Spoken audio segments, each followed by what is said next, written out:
Nobody knows it's been like 7.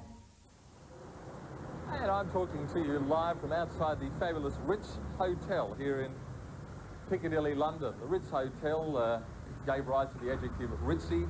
It's normally associated with opulence and style. It makes you wonder what the hell I'm doing here. Some of the great names in history have stayed at this particular hotel. 1931, Mahatma Gandhi had a dinner with the Aga Khan. Some have said that it was the prices on the menu that inspired his subsequent fast. Hey, Victor. They love me in here. Come in.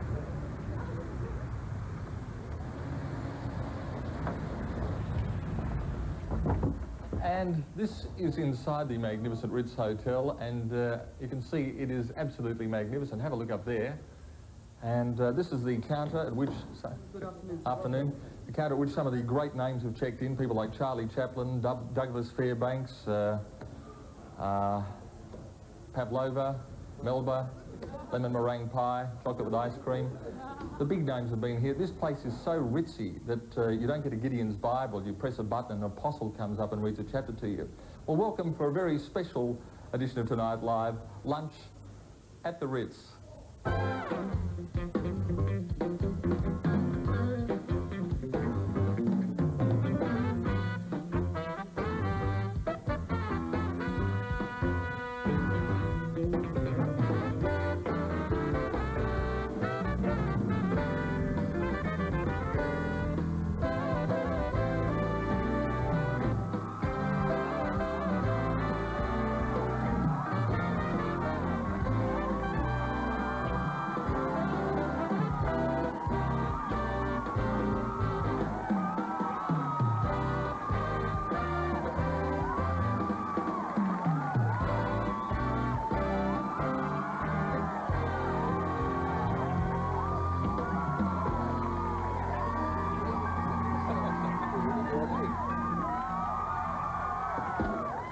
Welcome to the dining room of the Ritz. We have a great lineup of guests for lunch today.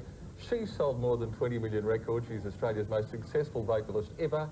She's had nearly 20 separate singles in the top 10 in the UK, has played to sell-out concerts around the world, and there's a special coming up on the 7 Network, Kylie in Dublin, on Thursday the 30th of April. Would you please welcome Kylie Minogue.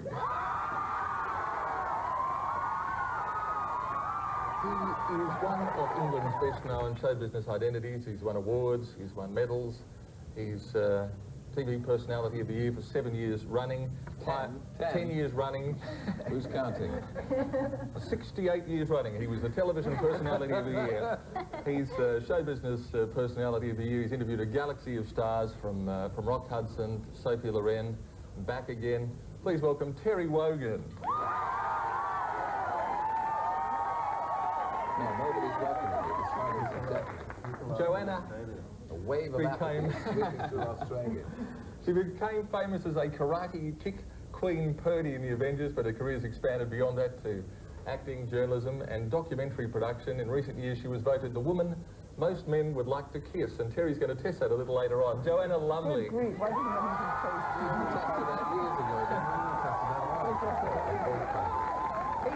He described himself as a fat bastard.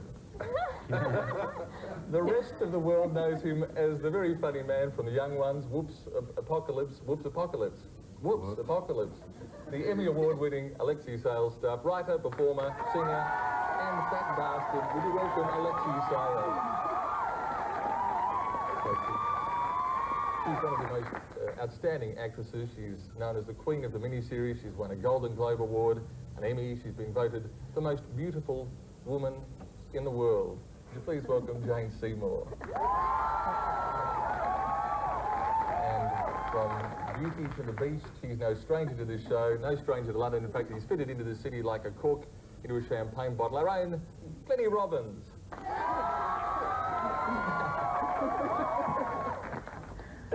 Well, thanks for joining me, everybody. How are you, Kylie? Well, thank you. You're looking $1 million. What happened to that single we were going to record together? Exactly, we never even got to dinner. When the last time I was on this show, you... It was awful business, wasn't it? Is this your first time at the Ritz? I've been here once before for tea. Is that my first time for lunch? First time for lunch. Yeah. Terry, it's not Terry's first time at the Ritz. No, I more or less have a permanent suite here. Well, you have to when you're in showbiz here. It's tremendously glamorous, isn't it, Alexi? Alexi's the same. You know, next door suites, really, most of them, with a view over Green Park. Yeah. Jane Seymour's propping here. In fact, this is the first time you've been at the Ritz? Oh, no, I've been here lots of times. Ah. Been here for tea, and actually I used to stay here quite a lot. And you're in transit now to Euro Disney. Euro Disney, to meet Mickey Mouse in Paris. I've decided it's parent-friendly because, you know, the parents can go and experience Paris whilst the children see Mickey Mouse. And Euro Disney opens this Saturday and Friday. It opens, yes, Friday and Saturday, and I've taken my children from California to come and see the Euro Disney, so it's going to be fun. And tell me, if this is interesting, who else is going to be there? They've closed the entire park, which is about a third the size of Paris. Yes, And well, you get to wander around with... I think Kevin Costner, Cher, Eddie Murphy, Michael J. Fox, that's the reason my kids wanted to come, Bob Hoskins, oh gosh, Tina Turner, I can't remember, tons of people, all sort of... But not Kylie Minogue or Joanne Lumley or Terry Or Wogan Terry or Wogan, Alexis no, Hill. or Glenn, or you. I won't be Or you, going. Steve. I think I'm in bad odour with Disney after we did a sketch in the show called Snow White and the Seven Samurai. And, What was that about? well, I think we just had Snow White singing the song from the show, like when I'm calling you, whatever it is, then I run up and chop her head off. And Disney, for some reason, were really upset. I don't know why. I can't understand why. Let's explore that a little later. Right now it's time for the very latest news with the Queen of the Newsbeat, Ms. Jennifer Height.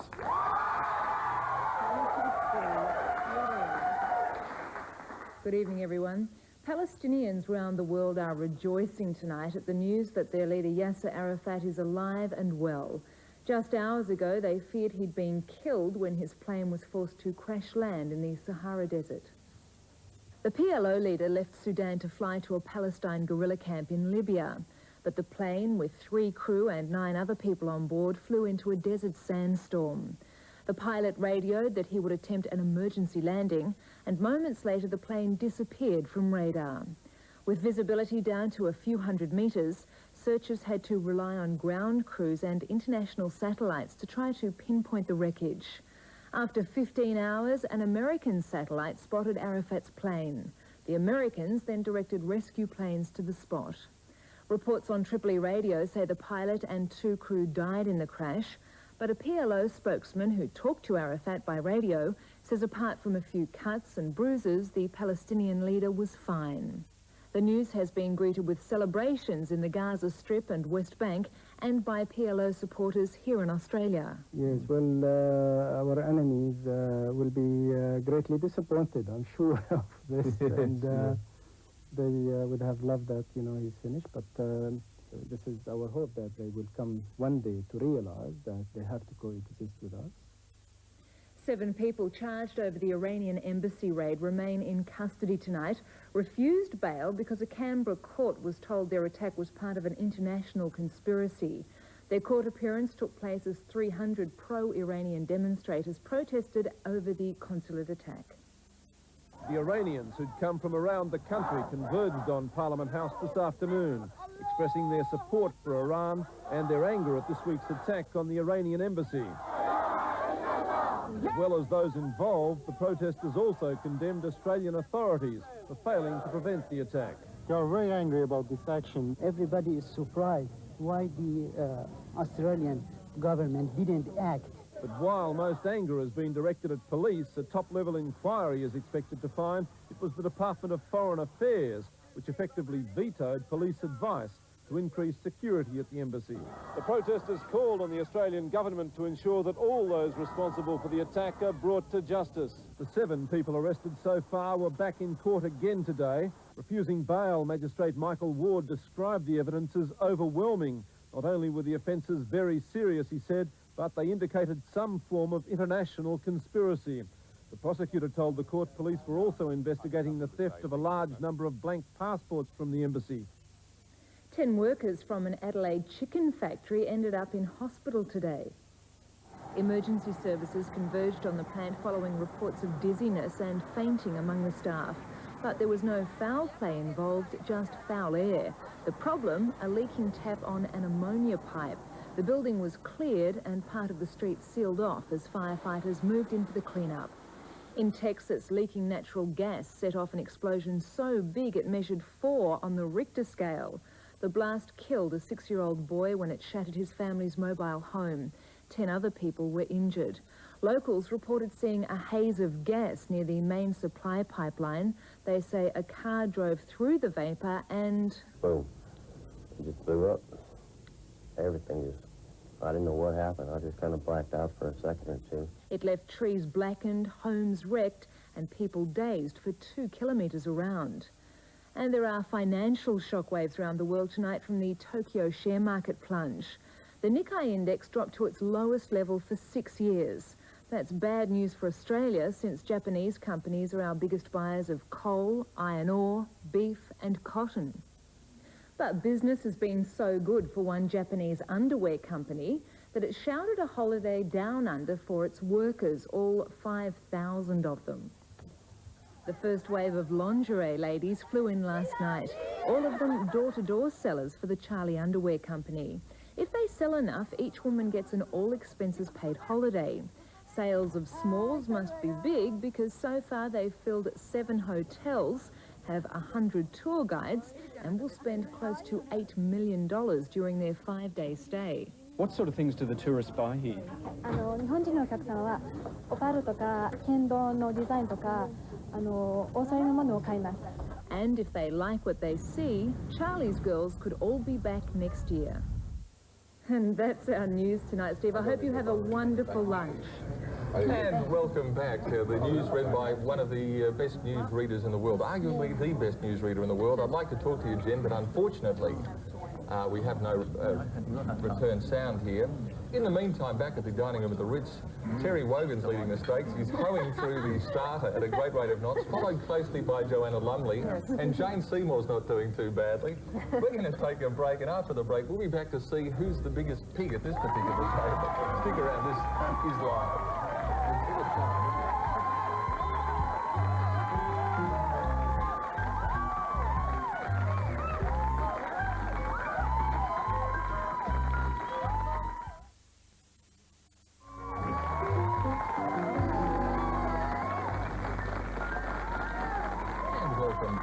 Coming to you live from the dining room at the Ritz, and I've got to say that Joanna Lumley's probably got through the...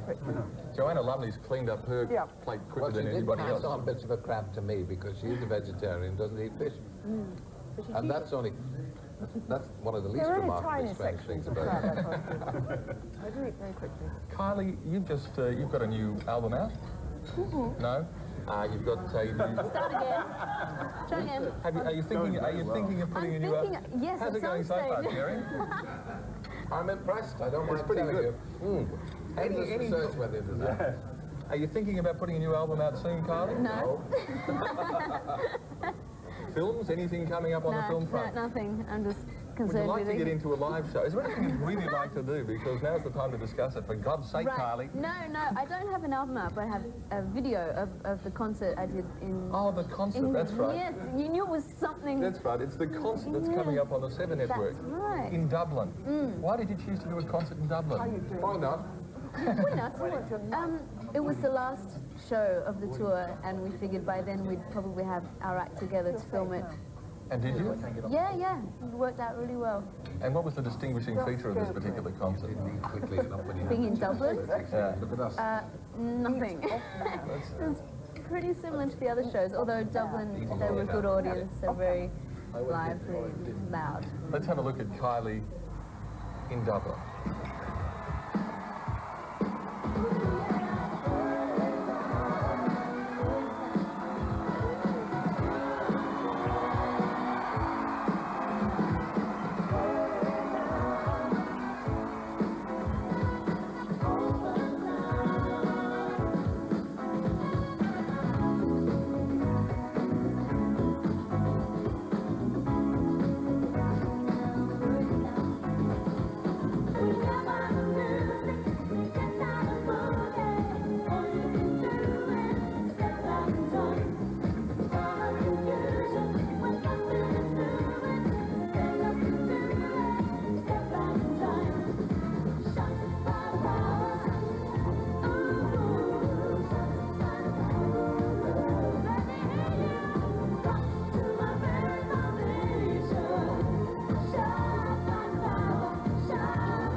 Terry, I'm sorry. Hello? What did you think of Kylie's clip?